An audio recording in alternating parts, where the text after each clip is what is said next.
গভীর রাত, চারদিকে নিস্তব্ধতা। হঠাৎ চিৎকার, দৌড়ঝাঁপ আর সংঘর্ষে কেঁপে ওঠে পুরো এলাকা।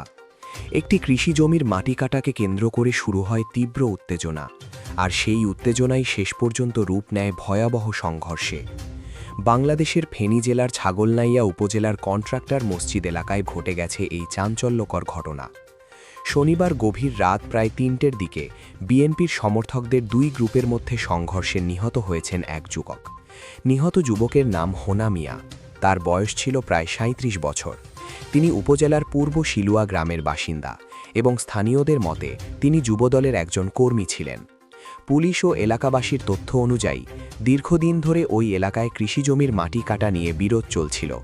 স্থানীয় রাজনৈতিক নেতা রফিকুল আলম মজনু মাটি কাটা বন্ধে কড়া নির্দেশ দিলেও একটি চক্র নিয়মিতভাবে মাটি কেটে নিয়ে যাচ্ছিল।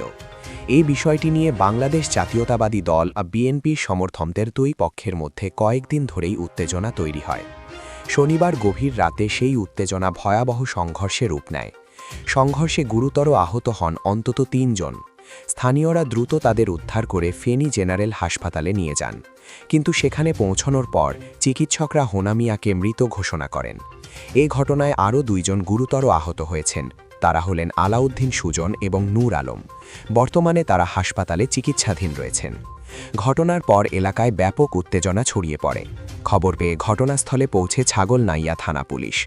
থানার ভারপ্রাপ্ত কর্মকর্তা মুহাম্মদ কামরুল ইসলাম জানান, মাটি কাটাকে কেন্দ্র করে দুটি পক্ষের মধ্যে সংঘর্ষে এই হতাহতের ঘটনা ঘটে। এ ঘটনায় জিজ্ঞাসাবাদের জন্য ইতিমধ্যে ৭ জনকে আটক করেছে পুলিশ।